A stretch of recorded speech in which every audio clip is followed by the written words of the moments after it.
Salut à tous, bienvenue dans 2 mots sur les dispositifs médicaux. Je suis Nicolas Martelly, pharmacien hospitalier et enseignant-chercheur, spécialiste du dispositif médical.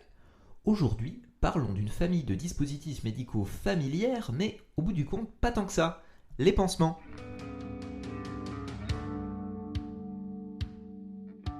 Deux mots sur les dispositifs médicaux, le podcast qui ne vous fait pas le café, mais qui vous en dit plus sur les dispositifs médicaux.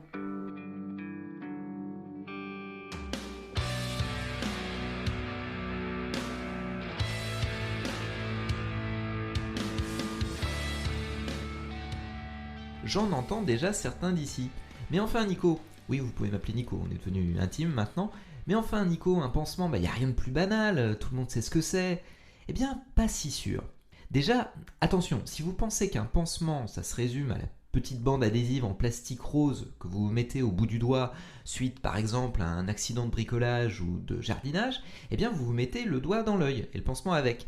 Les pansements font partie d'une très grande famille de dispositifs médicaux et il en existe de toutes sortes et de toutes formes pour des plaies elles aussi très variées.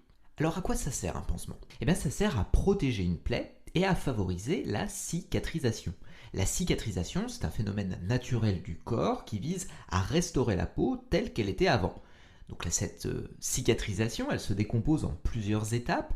La phase vasculaire et inflammatoire, première étape, la phase de réparation cellulaire, phase suivante, et puis enfin la phase ultime, la phase de maturation et de remodelage. À chacune de ces phases correspond un pansement, ou plusieurs d'ailleurs, qui permettent d'aider à la guérison de la peau. Ok, mais comment fait le pansement pour contribuer à ce boulot de réparation du corps ? Le rôle du pansement est de maintenir un environnement qui soit propice à la cicatrisation, à savoir un milieu légèrement humide, ni trop sec, ni trop humide, et tiède, ni trop chaud, ni trop froid. En somme, un vrai climat breton. Salut à mes amis bretons au passage. Ah, mais c'est pas vrai, ma grand-mère m'a toujours dit qu'il fallait laisser ma plaie à l'air et que ça allait mieux cicatriser comme ça.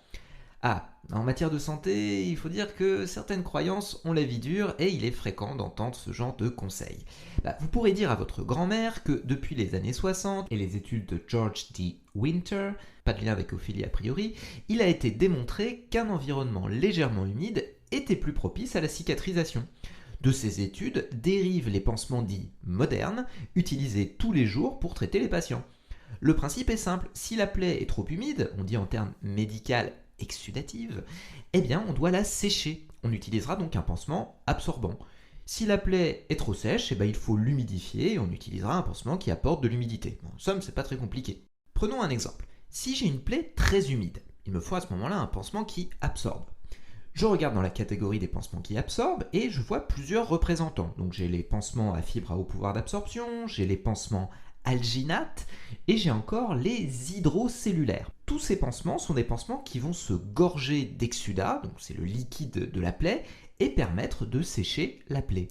Après, chacun a un peu sa spécialité. Par exemple, les fibres à haut pouvoir d'absorption, comme leur nom l'indique, absorbent vraiment beaucoup. Donc on va les utiliser plutôt dans les premières phases de la cicatrisation. Généralement, ces pansements sont composés de CMC. Alors attention, nom imprononçable en vue, cela veut dire carboxyméthylcellulose. Ensuite, on a les alginates. Ce sont des dérivés des algues, donc c'est un produit naturel, ça donne presque envie de partir en thalasso, mais ceux-là ont un petit truc en plus par rapport aux fibres à haut pouvoir d'absorption. Ils sont hémostatiques. En clair, ils arrêtent les saignements en activant les plaquettes. Vous savez, les plaquettes, ce sont ces petites cellules du sang qui sont impliquées dans la coagulation. Sans le savoir, vous avez peut-être déjà utilisé un alginate pour traiter par exemple un saignement de nez. On dit aussi un épistaxis.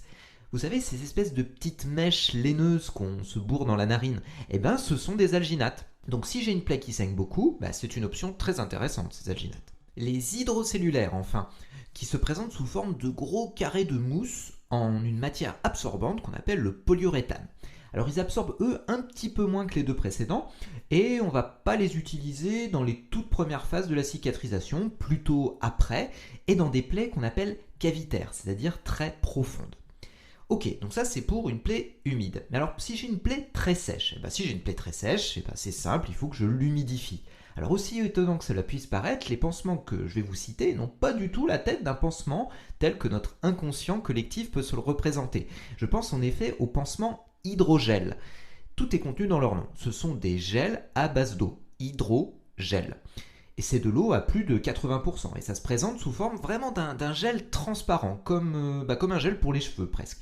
On les utilise donc sur les plaies très sèches, dans les premières phases de la cicatrisation. Et ces pansements permettent de faire un travail très très important pour permettre à la plaie de cicatriser. On appelle cela la détertion. La détertion, c'est un processus de nettoyage de la plaie, pour faire simple, où on va retirer les débris de l'inflammation et les chairs mortes. Oui, bon appétit. Donc c'est un travail ingrat pour ces pansements, certes, mais c'est indispensable si on veut que la plaie cicatrise un jour. Enfin, autre pansement dont je voulais vous parler, qui n'absorbe pas beaucoup et qui n'hydrate pas des masses non plus, mais qui a un rôle de protection de la plaie très intéressant, c'est l'hydrocolloïde. Alors celui-là, je suis quasi sûr que vous le connaissez aussi.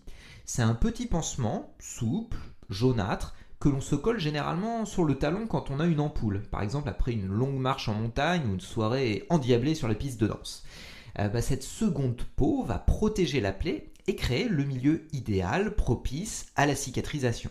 Quand la plaie est assez superficielle, on peut le garder longtemps, généralement jusqu'à ce qu'il tombe tout seul. En revanche, attention, c'est déconseillé si la plaie est infectée car ça risque de favoriser le développement bactérien. En résumé, les pansements sont une très grande famille de dispositifs médicaux qui servent à favoriser la cicatrisation d'une plaie en maintenant un milieu légèrement humide et tiède. Quand la plaie est humide, on doit la sécher. Quand elle est sèche, on l'humidifie. Nous avons vu quelques membres de cette grande famille, mais sachez que ce n'est qu'un bref aperçu et qu'il y en a bien d'autres. Ici s'achève cet épisode de 2 mots sur les dispositifs médicaux. Si cet épisode vous a plu, n'hésitez pas à mettre un petit pouce bleu sur YouTube et quelques étoiles si vous m'écoutez ailleurs. N'hésitez pas non plus à vous abonner pour ne pas manquer les prochains épisodes. Merci beaucoup pour votre écoute et je vous dis à très bientôt. Salut à tous!